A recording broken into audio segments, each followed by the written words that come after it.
Hi, I'm just happy to be here. I am one of the HR business partners at Esri and really just excited to explore and talk about upskilling for your career growth.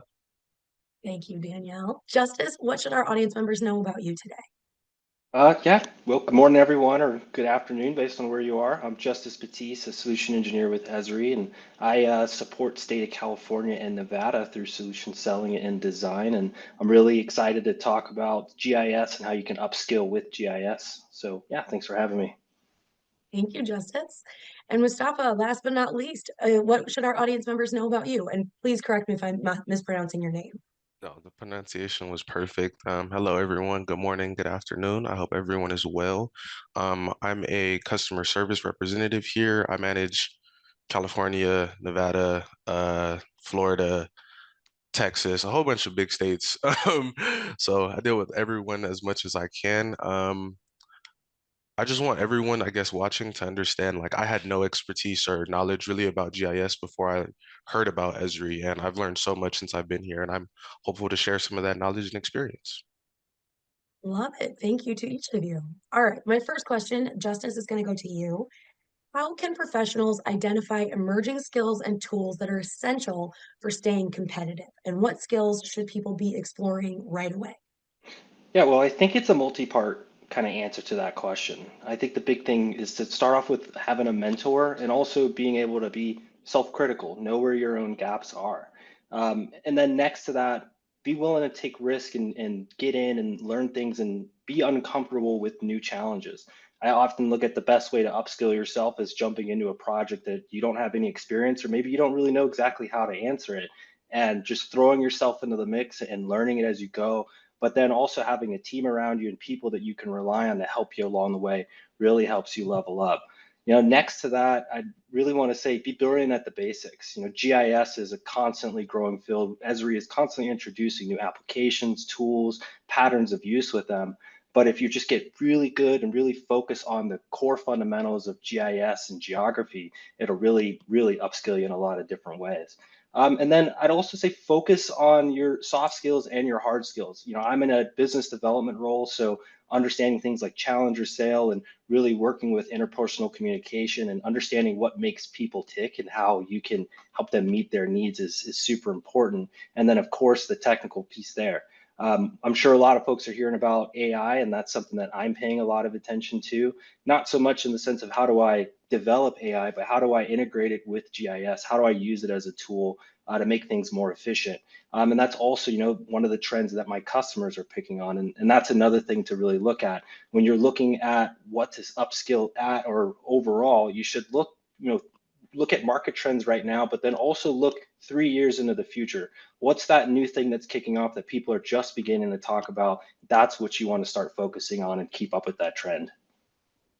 Excellent, excellent response. I love this. Okay, now, Justice, I'm going to come back to you for my second question as well. Apologies. But I want to talk about moments in your career where learning a new skill or adopting a new tool significantly impacted your growth or opened up unexpected opportunities. Obviously, I think there's a lot of this that's it's hindsight driven. So if you are very, very fresh in your career, it might be kind of hard to look back and see moments like this now. But as you look back on your career currently, what do you see as something that really opened doors for you or made a situation a lot easier to handle? Yeah, so I don't have a traditional path, at least I don't think I do, that brought me to tech. I've been with Esri now for a little over 2 years, and prior to that, I was with the Coast Guard for over 10 years. I was an operations specialist, and the early part of my career was spent at sea, performing search and rescue, law enforcement, and any one of the multitude of missions that the Coast Guard performed. And my job was to paint the picture of what our missions were. Where were our partner ships? Where were our smuggling vessels? Where's that vessel that's in distress that we need to go render assistance to? And I used maps and I used GIS to do that. And at the time, I didn't know that.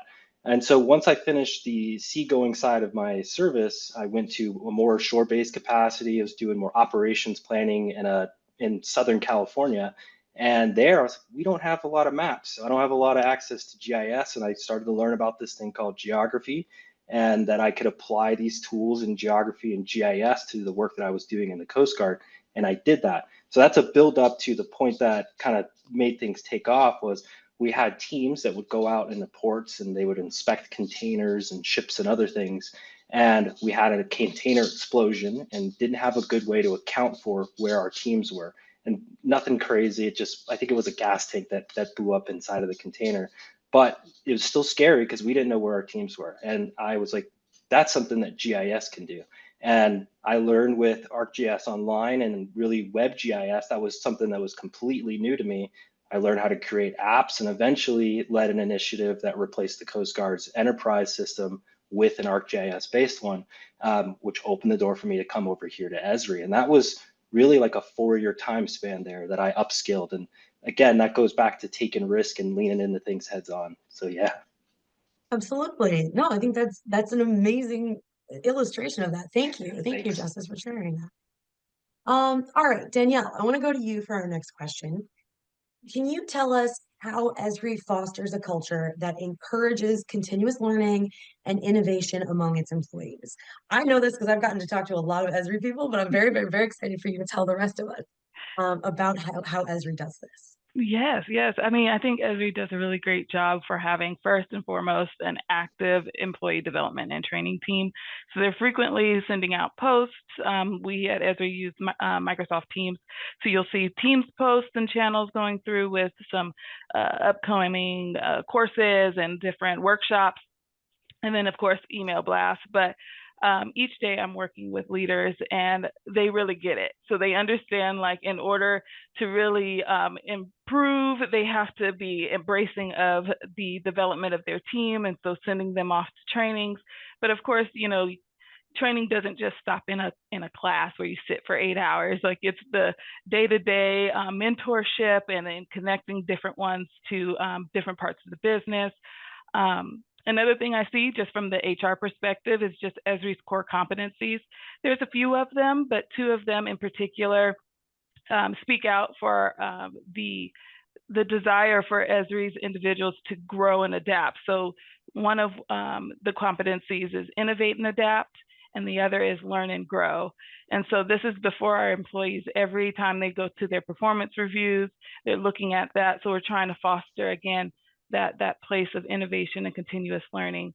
Then, of course, I can keep going down the list of, like, you know, workshops, academies, tuition reimbursement, all those things. So Esri really does a good job at trying to make sure that if you want to grow, you have the ability to do so.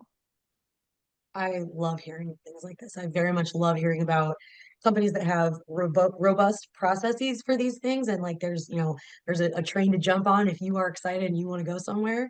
But I also love that it's also driven by the employees themselves. I like that you get to make the choice of what you want to learn, where your curiosity leads. Mustafa, are there any resources, programs, or initiatives that you think have been particularly impactful for your career development?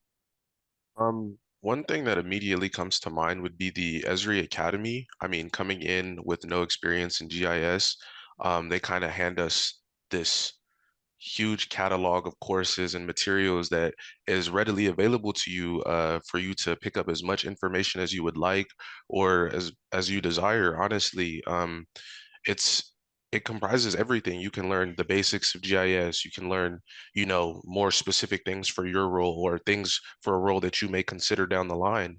I think it's a very powerful tool. It just gives you the access to basically the building blocks of everything you would need to know for whatever path you would choose to go down. Excellent. I love this answer. I do want to give an off-the-cuff question to Justice and Danielle as well. Are there any specific programs or resources within Esri that you are like, absolutely don't miss this one? Make sure you don't sleep on this one. Is there anything that you have that comes to mind that you're like, yes, yes, yes, you have to do this? And that's just from a learning perspective, right? Yeah, yeah. Just from a learning perspective, where you Yeah. were like, oh, I have to like everybody should take this. It's so awesome. Yeah, absolutely. So I hope I don't steal Daniel's thunder with this one, but our massive open online courses are a hit with everyone, particularly our cartography course. I really enjoyed it. It's a good way to kind of get into a self-paced learning environment, but then also have some interaction with an Esri instructor and learn foundational concepts within a GIS, but the cartography one is immensely popular because you get to learn how to make beautiful maps, and that's something that I think attracts people to GIS in the first place, is just visualizing their data. Yes, I love that.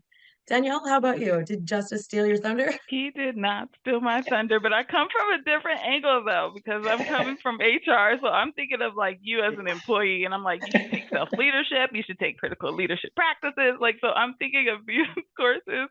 So That's why I ask these questions though, because it's different for everybody. Yeah, and let me throw another answer in there too, or at least another course option. I took a class on professional selling skills in my onboarding here at Esri.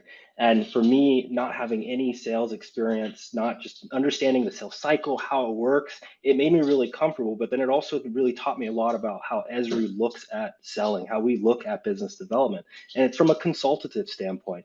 And that helped me really line up in this role, because then I'm looking at things as I'm here to help you solve your problems.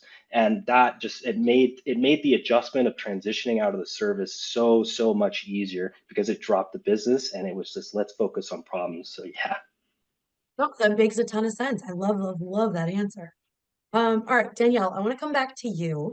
For professionals who are already in demanding roles, how can they balance the need to upskill and grow while meeting the day-to-day demands of their job? Do you think there are any strategies or any tools that you recommend to integrate that learning into an already busy schedule?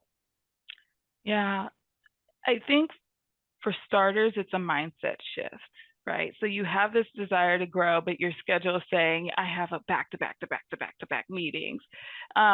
Hopefully that's not for anybody. But if it is, it's just kind of shifting and saying, I am a priority. If these meetings are also priority, I also am a priority, in that I should take some time out for myself to learn something new or to be able to develop. And so what I think is a great strategy is putting some calendar time blocks, if you're able ahead of time to foresee the next month's calendar. So you may not be able to change February, but maybe you could look at March and block out a few times out of that week to be able to dedicate for yourself and allow yourself with no distraction.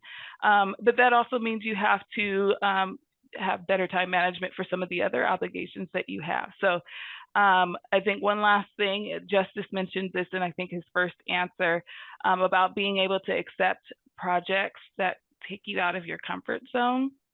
So you may be already working on a project, but maybe there's a little area within it that you can explore something new, which doesn't take too much time out of your day because you're already working on that project, but maybe you can absorb some new skill while you worked on it. I like that. I think that's a really good way to integrate. I do want to, Mustafa, my next question is going to you. So Justice, I'm going to ask you to tap in on this one as well. Has there been any tricks for you to integrate learning into your schedule? Do you think, like, have you been able to also similarly like learn something about a project you've been working on? Or do you maybe find it a little bit better to have your learning be kind of a breather as opposed to, integrating and informing what you're currently working I think kind of in the same breath as what Justice mentioned earlier, a lot of the learning that I have had personally has taken place as a result of problem solving. The issue arises, and you're kind of like, how do I get to the solution to this? You dig through the plethora of materials that they make available to us and the resources we have, and then we also have such a collaborative working environment that there's an answer out there. Like 100% of the time, there's an answer out there. So I think definitely just putting yourself in those uncomfortable situations and the answer, working to find those answers is how I've learned a lot of what I've gained in my time here. Yeah, absolutely. You know what? You hit on something that I think is very important. When we're talking about learning and upskilling, this is not something you only do in a class or in a Definitely. dedicated, like, I blocked off time. I am going to upskill in the next 28 minutes. It's not something that only happens then, right? You turn Exactly. that to your desk buddy and you're like, I don't know how to do this thing they're asking me to do. Can you show me how to do it? That's upskilling. That is you asking the question, pursuing the learning, looking around to see who might be able to help share that info. These are all like, vastly important and very usable skills. Justice, does anything come to mind of something that you have learned that has helped you upskill that was outside of a specific training? Something that you maybe learned from a coworker? You know, a lot of it, our ecosystem of tools is so vast that you can't capture all of it with a specific training. So a lot of us, at least on the technical side, we're all experts in our core technology, but then we find our own industries or specific products that we want to focus on. And so I try to tie my learning just off of those interests, but then also how that's reflecting across my account portfolio, let's say. And then I also extend that into my personal life too. So I'm also a graduate student. So the classes that I take in grad school reflect the different trends of opportunities that I'm seeing at work. And it really helps nicely in applying the academic piece to a professional aspect. And then really, like, I guess, honing down the academic sense and making it work from a business perspective. So that piece has been really, really effective for me. Oh, absolutely. It sounds fascinating. It sounds like a really oh, I'm stumbling on the word. It's not multi-dialectical, but like a multifaceted way to learn something. It helps that the information stick that much better and that much like more quickly when it's something that you're learning in a practical sense as well as putting into play. So Exactly. yeah, that makes complete sense to me. Absolutely. All right, Mustafa, I want to come to you with the next question. What is the most unexpected or fun skill or hobby you have picked up that has helped you in your career? This is a great question. Um, I would say I practice jujitsu and I compete in martial arts. So my coaches, I guess it really stuck out when Justice mentioned this, but the basics work on every level in every aspect of anything you will ever take part in. So just learning the basics, being an expert in your field and understanding exactly I go from here to here to here. It's a simple process. It may not even be a simple process, but if you understand the basics, I feel like it really makes every other process or every other aspect of whatever you're working on so much simpler. It eliminates the guesswork. I know my course. I know how I'm going to get there. I know what I'm attempting to do, and it just makes everything so much simpler. So I would definitely say transitioning the basics from, training jujitsu and being a day one student to where I am now, having my first day at Esri and being like, this is so wildly overwhelming and all of these things they're expecting us to learn, and I'm gonna have these customers and I don't know what to say to them. Understanding the basics and just seeing like, okay, there's a process, I can figure this out, take it one step at a time, and I can get through any situation. Yes. Oh, of course. I mean, if you have the basics on lock, at minimum, even if the entire house of cards falls down around you, you're not starting from nothing. You're starting Exactly. from here is my base. Here's what I'm trying to learn or trying to do or trying to figure out. Here's what the goal is. And so I very much appreciate that. And I think you're right. You can pull that teaching into a lot of different areas.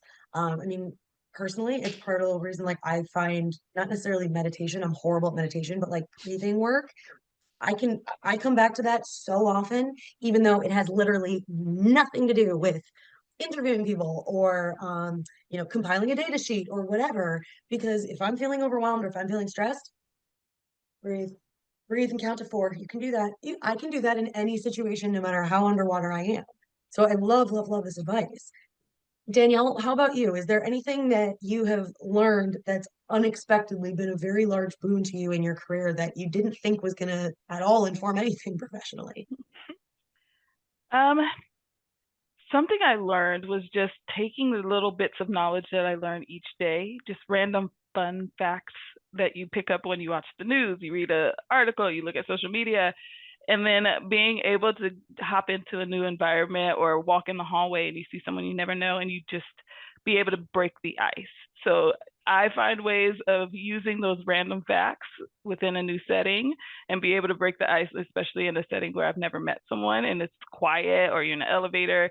I'm one of those people that would just say something just at least so it's not awkward and silent. So being able to do that is a skill that I've learned. Heck yes. I call those people Snapple people. I am absolutely one of you. I find it absolutely fascinating. Let's see, what was my Snapple fact this morning? Oh, I called my bestie. We talk, every morning, and my Snapple fact today was, depressingly or not, 40% of all unhoused people in America, 40% are gainfully employed and still unhoused. Think about that throughout your day. just let that radicalize you if it needs to.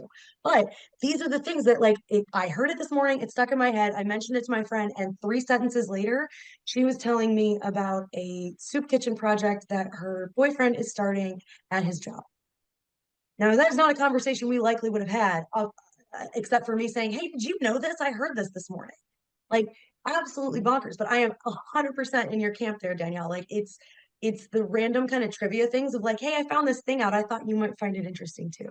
That to me, chef's kiss. That is a moment of perfection and connection. I love this.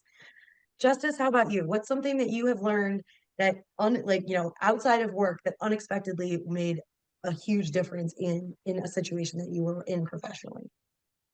Well, I have a lot of hobbies. A lot of them are indoors, a lot of them are outdoors, and being able to connect my hobbies, and I could throw a ton of different examples out there, but just being able to connect my hobbies to work, as weird as Mm, that sounds, is really helpful because it makes things fun and it also helps make things relatable. And it's a way that you can chunk up problem solving as well. If you can connect it back to things that you love or things that you know that work or your past experiences, and that I think a lot of that too is a little bit of the geographic approach there. All things are kind of related, is how geographers look at things. And but bringing that mindset into my life across the board has helped me in a lot of places. yeah, absolutely. I mean, this is one of the reasons that we talk about wanting teams that reflect a massive diversity of not just parents, not just background, not just education. You need people who know different things to come together to make sure that a lot of other areas are thought of, right? You want people that are thinking on a global scale. Oh my gosh, I love all of these responses from all of you. Okay, I have one question left. We're going to put it to each of you in turn. Mustafa, I want to start with you, then we will go to Justice, and then Danielle, you're going to round us out on here. If you could go back in time and give yourself one piece of advice, when would you go back to and what would that advice be? Ooh, that is a great question. I was gonna ask you too, like how far back in time are we going? But um, I would probably go back to I would go back to my sophomore year of college, and I would tell myself to try different things to make myself as uncomfortable as possible and get comfortable with being uncomfortable so I can be more well-rounded. I feel like during that time I was so focused on like survival kind of, I would say, and just like getting through the day. Like I have to make it to class, I have to make it to work. I don't have time for this, I don't have time for that. And I feel like I missed out on a lot of opportunities, not even so much the whole college experience, as some would say, but just opportunities to, network or just learn something I wouldn't know. Like I can honestly say I'm not a Snapple fact person. Like I am an A to B person. I gotta go. I'm always moving. My mind is down the block already. So I think I would take those moments and kind of just have a conversation with someone I've never spoken to, or just take an opportunity that I wouldn't have taken at that time, because I was so worried about getting to the next point that I kind of missed where I was at. And when I look back on it now, I'm kind of like, that was I don't want to say a wasted opportunity because I gained so much, but I feel like there was things that I left on the table. So, Okay, well, dang, Mustafa coming in hot with us because, no, but that's huge, and that is a massively far-reaching realization too. Because you're right, in college, generally speaking, you are going to be around the most amount of people that you have the least in common with than you ever will be the rest of your life. You are truly put into a group where the only thing that is guaranteed you all have in common is you're all trying to learn some more stuff. Pretty much all you have in common. And so I think that's a very, very, very self-aware response. I hope you realize that. That's awesome. Because being uncomfortable with being uncomfortable, oh my gosh, it makes the rest of life so much easier to navigate when you're just like, well, all right, we're gonna learn some things today. It's very, very helpful. I love this response. Thank you, Mustafa. All right, Justice, you next. If you could go back in time and give yourself one piece of advice, when are you going back to and what's that advice? Yeah, I don't think I can go back to a particular point in time, but I do want to share a lot of the same sentiment that Mustafa has, but I want to pull that along the line of take your time. If you have your plan, if you understand what you're trying to work towards, it's okay to keep working towards that. It's okay to take that time. Nothing is going to happen now. Nothing is ever immediate. So have grace with yourself, and focus on your things internally while you're building up those skills. I mentioned the soft skills and the hard skills, but focus on your own mental well-being, your own mental health too, and all those other things will shoot up naturally. Yeah, absolutely. Oh, man. If you want to talk to somebody about mental health and the importance of it, I'm your girl to talk to, seriously. But yeah, no, I mean, I think that is a massively important skill to know. And I love the follow-up of making sure that you're good with your own mental health, because that will influence so much of your life. All right, Danielle, last but not least, if you could go back in time and give yourself one piece of advice, when would you go back to and what would the advice be? I'm going to take it back all the way to elementary school, in the Oh, garage it with does. my Okay. dad, trying to figure out how to fix my bike. And so there was a phrase that he said, and I'm sure we've all heard it. It's jack of all trades, master of none, or something like that.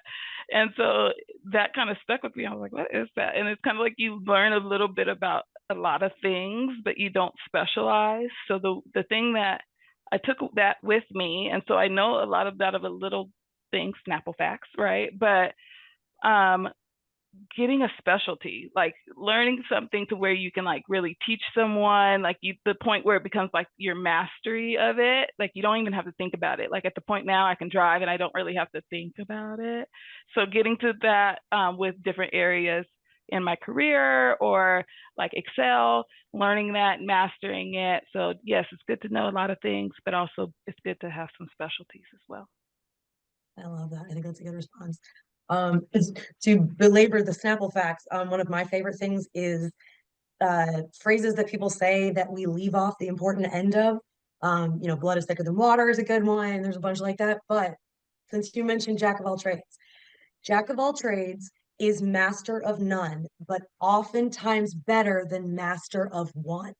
So if you want the whole thing, it's kind of like, also look up the Curiosity Killed the Cat. That one's also awesome. But basically, what they're saying is, even if you don't master one skill, if you are a jack of all trades, ideally you'll know enough about enough to get through life.